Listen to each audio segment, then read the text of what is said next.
Last week's co-opting of allies of retired President Uhuru Kenyatta in the broad-based government significantly tilted the scales for Wiper leader Kalonzo Musyoka was until the appointments anticipating the support of Kenyatta in his 2027 bid.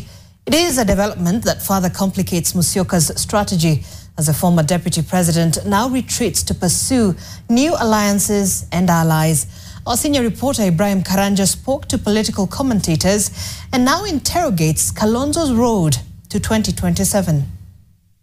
For Wiper Party leader Kalonzo Musyoka, it has been a year of walking on both extremes. At the beginning, the former vice president was full of excitement in anticipation of massive support from senior politicians come 2027. Among them was Raila Odinga, a man he has supported for president in the last 3 elections. Tumetoka mbali na Kalonzo. Kalonzo ameniunga mkono. Na mimi vile naweza kuunga yeye mkono. But in the murky world of politics, a year is a long time, and influential allies like Raila and retired President Uhuru Kenyatta have since joined ranks with his main opponent, leaving his Azimio coalition in shambles. The man is, however, remaining bullish. Sisi ambao tumesalia tutasimama kwa upande wa wananchi mpaka tupeleke Zakayo na timu yake nyumbani. As Kalonzo and newfound Azimio allies contends with recent developments, political commentators say they could actually be a blessing in disguise. It's an opportunity for him to show that he can do it. We are waiting to see what they will do.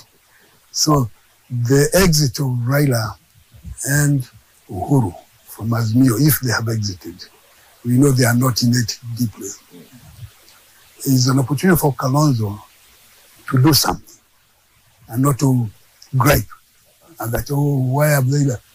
What you ending? And then you show your mettle.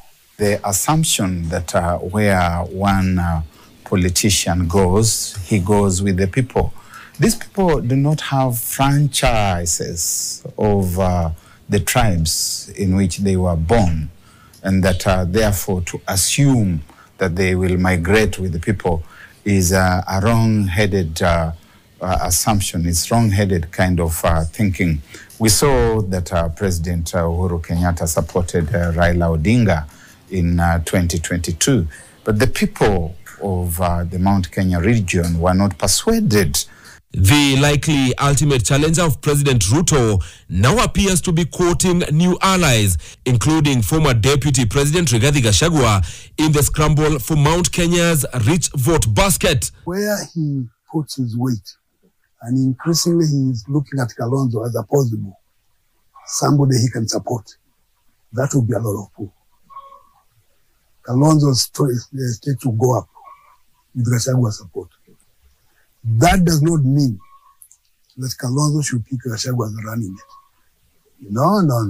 Pundits, however, argue that Kalonzo has much work to do to earn the protest vote. Number one, whether he will have a message that can convince the people of Kenya that he is truly with them. Number two, he needs to have the financial wherewithal. Number three, he needs fire in the belly.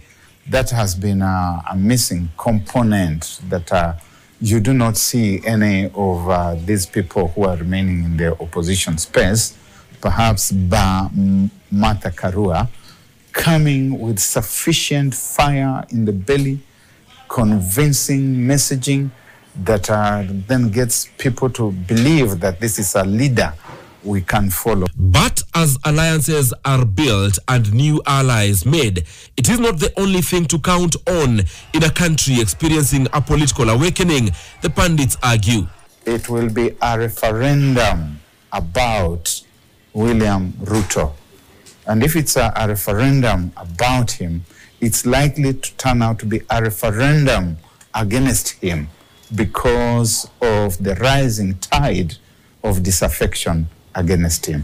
With every stroke of the pen that brings his previous opponents aboard his government, President William Ruto must have made silent maneuvers to first woo them to his side. It is these silent maneuvers that that are now scuttling Kalonzo's potential supporters and making the Wiper leader seem exposed. But will Kalonzo now rework the matrix and turn it to his favor? Only time will tell. Ibrahim Karanja, NTV, Nairobi.